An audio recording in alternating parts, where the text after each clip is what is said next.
and speak at a $100 a plate dinner in Austin. What would that amount to today? About $1,000 a plate today, just a guess, from 63 to 2015? Probably a good guess. So it was a big fundraiser. After his speech that evening in Austin, they were going to take a 90-mile ride. They were going to fly, they were going to drive, and they were going to spend the night at Lyndon Johnson's ranch in Stonewall, Texas. That was his birthplace and where he had his home, in a ranch. So after his speech in Austin at the $100 a day plate dinner, they were going to take a 90-mile ride in vehicles and spend the night at Lyndon Johnson's ranch in Stonewall, Texas. That's what the president was supposed to do on Friday, November 22nd, 1963. He completed the breakfast speech, which we'll talk about more in detail, and he got all the way 11 miles within 100 yards or so of getting on the freeway, which would have taken him to the Trade Mart before he was assassinated. He was that close to being done and out of that situation. Okay, so now we're going to back up and we're going to talk about what happens on certain days. And we're going to back up to November 13th. And on these dates, you should probably maybe highlight them or make them so you can find them. So this is kind of setting the stage now for the president's visit. And I'll tell you what happened on November 13th. Now, when did Pierre Salinger announce the president would be coming to Texas? You remember? What date? November what? 1st.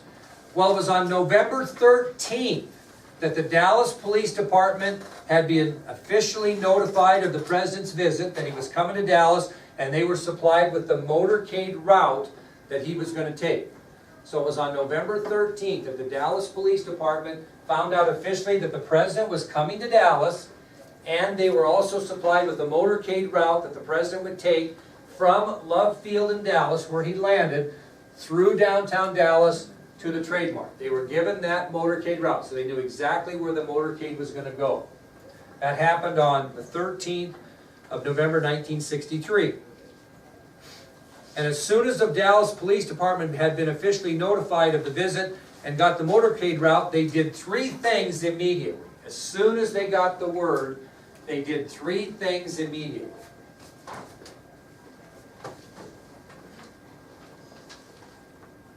What might you do? What might you do there, Emmy?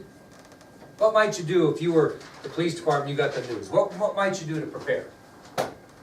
You're the police chief now, and you just got the word that the president's coming on the 22nd of November, and you got his motorcade route. What might you do when you get that information? Emmy? Okay, very good. Deputy Police Chief Ray Lundy made a detailed inspection of possible hazards that might be along the motorcade route. Very good. So one of the things the Dallas Police Department did immediately after finding out the president was coming and the exact motorcade route is Deputy Police Chief Ray Lundy, who's on your sheet.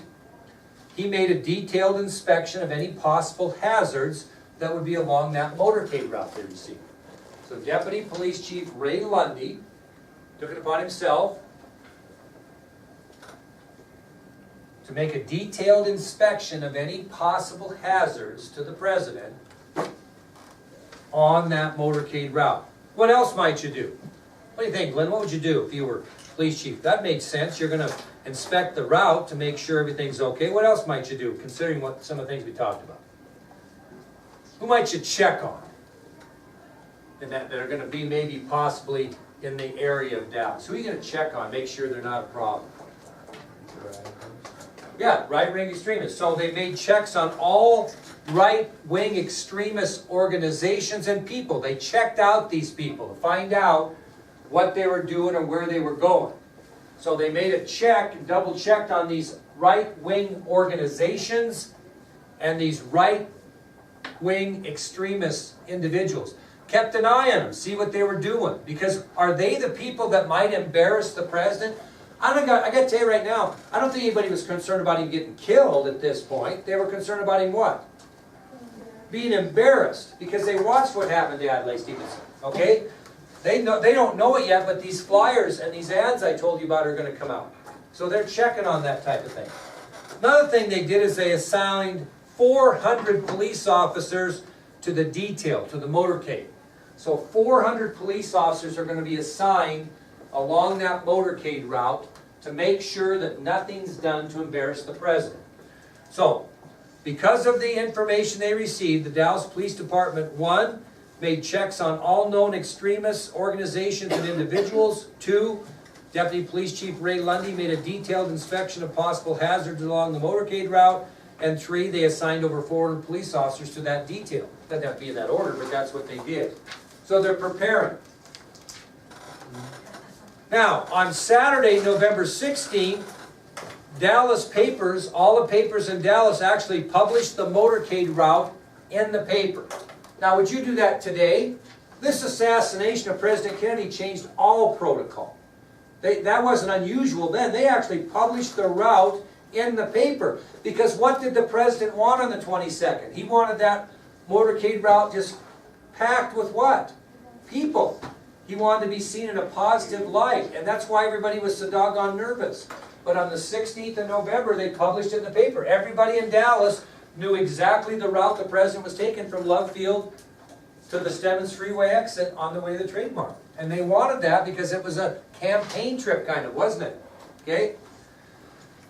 Now, on Wednesday evening, November 20th, the same night that Kennedy was entertaining Supreme Court justices and their wives in Washington, on that day of November 20th, Wednesday night, Police Chief Jesse Curry got on every radio station in Dallas and made the following announcement.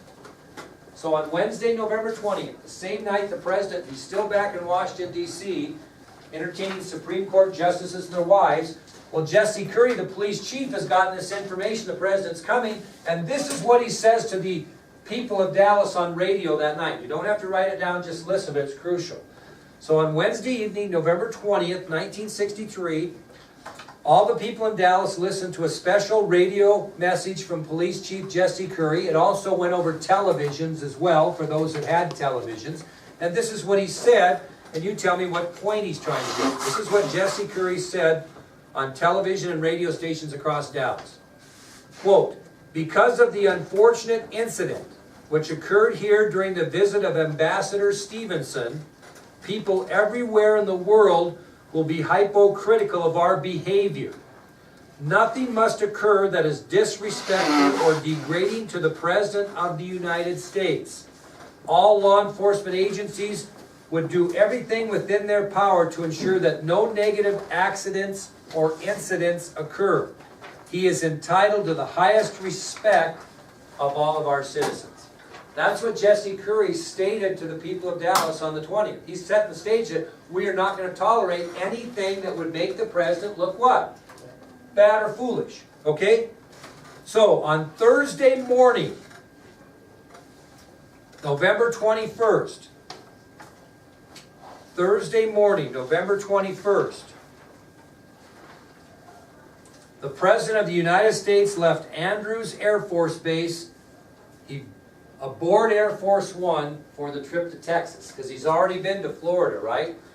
So, on Thursday morning, November 21st, 1963, President Kennedy and his entourage left Andrews Air Force Base for the trip aboard Air Force One to Texas. They left the morning of the 21st. Thursday morning, November 21st, the President left Andrews Air Force Base in Washington, D.C. for the trip to Texas aboard Air Force One. Guess who joins him on the trip for the first time since his election in November of 1960? Who joined him? Jackie, okay? So Mrs. Kennedy decided to join her husband on the Texas trip. It'll be the first time they traveled together since he was elected President of the United States in November of 1960. Because what's she kind of recovering from? The death of her baby. She's had a hard time with that. So this trip to Texas will be the first time that Mrs. Kennedy traveled with her husband since he was elected in November of 1960. Okay? Now, so what I'm going to do is we're going to go to some different subtopics. One's going to be San Antonio, Texas. One's going to be Houston, Texas, right?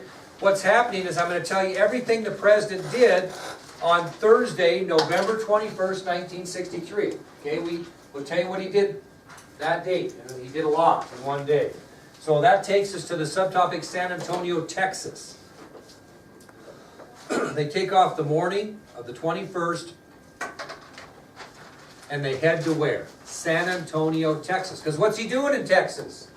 What's he saying he's doing? Inspecting military installations. So at 2:30 p.m., the President and Mrs. Kennedy arrive in San Antonio.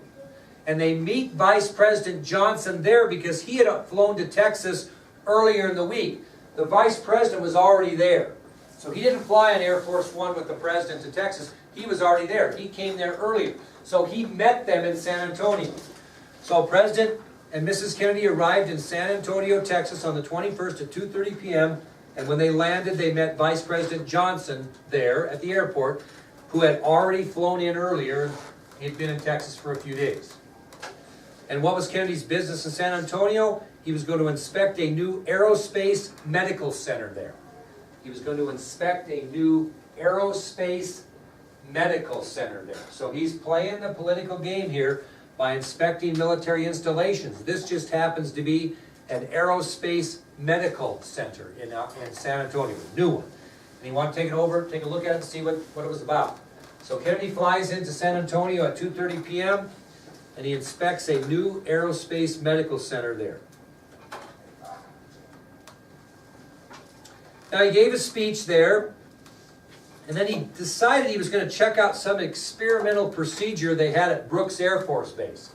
So he goes to Brooks Air Force Base because they got this new experimental thing going on, and he wants to check it out. He's heard about it and he wants to check it out. So President Kennedy gave a speech in San Antonio, and when he finished that speech, he decided to check out an experimental procedure that they were doing at Brooks Air Force Base. He wanted to go see what it was all about. It was a new deal, and he was very interested in it. What was it? What's that? What was it that he was inspecting? He was the first time or the second time? Second time. He just wanted to check on an experimental procedure that they were trying out at Brooks Air Force Base. They were experimenting, they were trying something out. Now here's what the experiment was, and you can write down what you want. They had 4 airmen, and airmen are Air Force military personnel. They had 4 airmen that they locked into chambers to test the effects of pure oxygen on a person's lungs. So this experiment that Kennedy wanted to try or check out was an experiment that happened at Brooks Air Force Base, and there were 4 airmen there that volunteered, and they were locked in chambers, and they were testing the effects of pure oxygen on the person's lungs.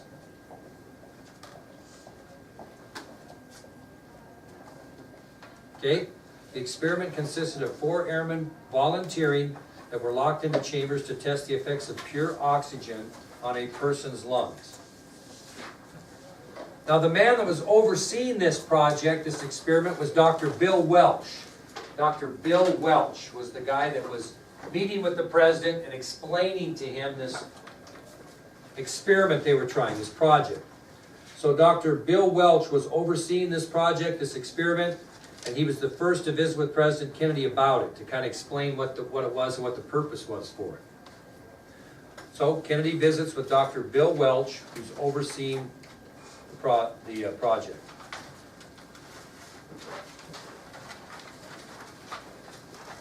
He also took time to visit with one of the 4 airmen volunteers. His name was Philip Flip Jameson. Philip Flip Jameson.